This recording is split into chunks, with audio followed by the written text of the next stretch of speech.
vim aqui hoje para prestar um serviço, tirar o gostinho ruim que tu tem aí de A Maldição da Chorona, filme lá de 2019 que tá na HBO, sabe? Aquele que tem toda aquela discussão envolvendo não é, faz parte, não faz parte da grande trama de invocação do mal. Aquele filme é bem ruim, gente, vamos admitir. Eu tenho alguns detalhes para te contar um pouco mais sobre essa história, mas o nosso foco hoje é no maravilhoso filme lá da Guatemala, também de 2019, que se chama A Chorona e que simplesmente você precisa assistir. É um ótimo terror latino e que vai contar um pouco mais sobre a história desta lenda que existe em vários países, que fala sobre esta mulher que perde os filhos, né? E acaba saindo depois em busca ou de outras crianças ou de justiça pelo que aconteceu. Nesse filme aqui a gente vai ter esse terror lendário e também muito de uma marca e uma ferida que muitos países da América Latina têm. Vem que eu vou te falar um pouco mais sobre esse filme, porque que você deve assistir ele e esquecer da Maldição da Chorona. Olá, seja bem-vindo ao Anonymamente Sumisa, eu sou a Nath, a nossa maratona de Halloween está chegando ao fim, mas sem antes a gente falar de um filme ou uma temática tão importante que são filmes de terror latino, né? Que traz e tem um poder, uma potência muito especial. Assim como a gente já falou em alguns temas específicos, em algumas dicas que a gente deu ao longo de outubro, é muito difícil a gente encontrar acessível, né, em algum streaming popular, filmes de terror brasileiro e principalmente é muito difícil achar filmes de terror em streamings de, né, produções latinas. Mas A Chorona de 2019, filme da Guatemala, está lá no Loki. E olha, foi uma grata surpresa ter visto esse filme que eu não tinha visto na época. Muito veio por conta da sensação de estar revendo a mesma história que me deixou com aquele gostinho amargo na boca. A Maldição da Chorona vai contar uma história especificamente localizada nos Estados Unidos, sobre uma mulher traída que matou seus filhos e volta para, digamos, reivindicar filhos novos, né? Ela busca, realmente um terror ali, colocando essa personagem como a vilã. Porém, nesse filme da Guatemala, a gente tem uma outra visão totalmente diferente dessa lenda, dessa história que, como eu falei, existem várias versões por vários países da América Latina. Aqui, basicamente, a gente tem uma história política muito dramática que vai contar ali especificamente um trecho da história de Guatemala, aonde um dos seus generais, um dos seus ditadores, que foi um dos responsáveis pelo maior genocídio de povos, né, originários ali, que acabaram matando mais de 1.700 pessoas. Nisso houve um julgamento, ele foi condenado, mas é aquilo. A condenação não levou a muita coisa, né? Só que nesse filme a gente tem esse espírito de vingança, de colocar os pontinhos no i.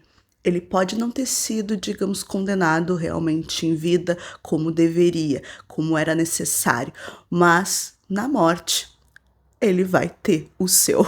Nessa história a gente vai ter essa mistura de ficção com realidade, muito voltado para a figura desse general e o que ele fez, né? Que no caso, na vida real, era o Efraim Rios Monte. Aqui ele é representado pelo Henrique Monteverde, e que a gente vai ver esse julgamento, sabe? Quando ele foi condenado e a partir do momento em que, digamos, ele fica em cárcere dentro de casa, preso dentro de casa, porque ele não foi levado para prisão, ele não foi preso realmente. Só que a população fez um cerco em volta da sua casa e nesse momento ele começa a ouvir um choro.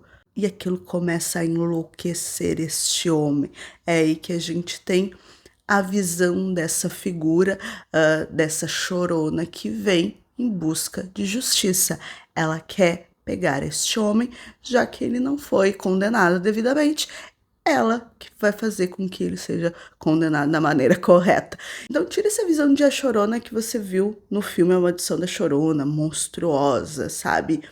E realmente em algumas partes querendo ser maléfica. Aqui é quase como uma justiceira do além que está atrás ali do Henrique, porque ele foi responsável pela morte dos seus filhos. Então é muito interessante porque o filme é focado no Henrique, nesse general, e na sua família presa dentro de casa, né? Tem uma parte do julgamento que é muito bonita, é muito sensível, gente. Então, o diretor Jairo, ele faz questão de colocar e deixar no seu filme uma parte bem grande de depoimento de, né, uma representante anciã ali dos povos Mai-Chiles, porque a ditadura em Guatemala inicia ali na metade de 1950 e acontece uma guerra civil durante esse período todo até 1996.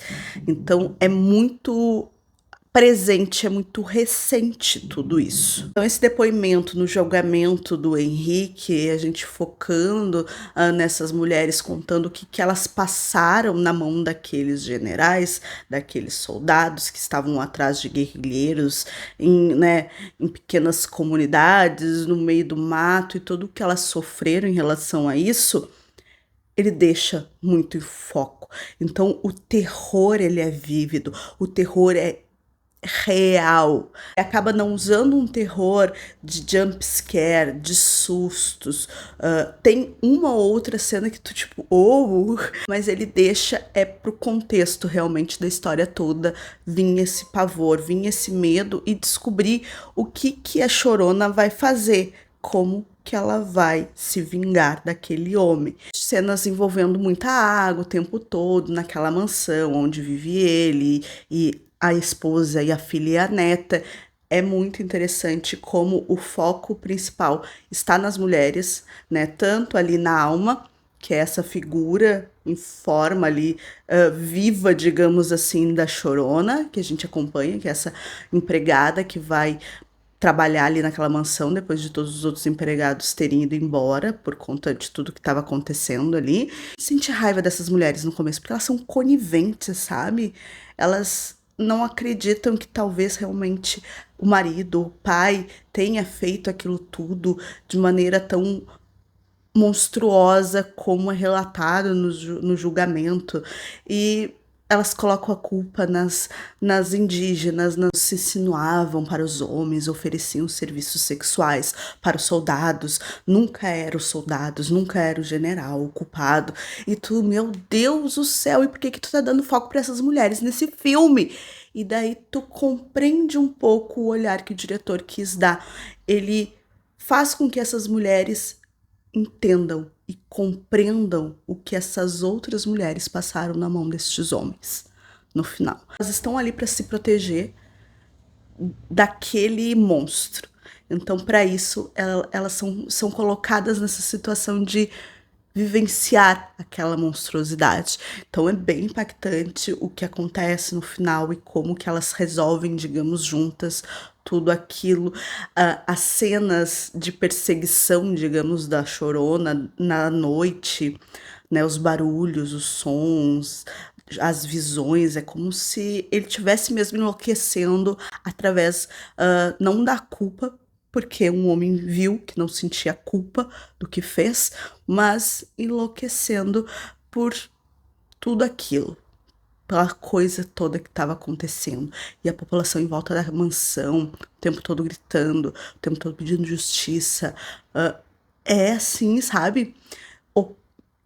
É assim pesado. Então, se você quer um terror que não seja um terror visual, se você tem um pouco mais de medo disso e achou extremamente exagerada a representação de A Maldição da Chorona e quer ver um filme realmente bom, de contexto social, sociopolítico, cultural, A Chorona é perfeito e vai trazer essa lenda de um outro ponto de vista que talvez, né, a Maldição da Chorona tenha te tirado o gostinho de querer saber um pouco mais. Eu disse que eu tinha algumas curiosidades para falar de A Maldição da Chorona, o filme que tá na HBO, que foi dirigido pelo Maico Chaves e que este ano saiu, né, A Freira 2, o seu filme, então saíram ali algumas reportagens e outras falas dele falando sobre A Maldição da Chorona, que a gente sabe que é um dos piores filmes, digamos, da franquia.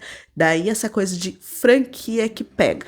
Em todas essas reportagens, ele quis frisar muito bem que a Maldição da Chorona não faz parte do universo Invocação do Mal, que foi um erro no quesito ali de quando foi exibido e foi divulgado, porque tem a Annabelle está ali, tem uma pontinha no filme. O diretor disse que era apenas para ser um easter egg, não era para ser nada relacionado, até porque o filme não é produzido pelo Peter Safran, então não faz parte da franquia Invocação do Mal.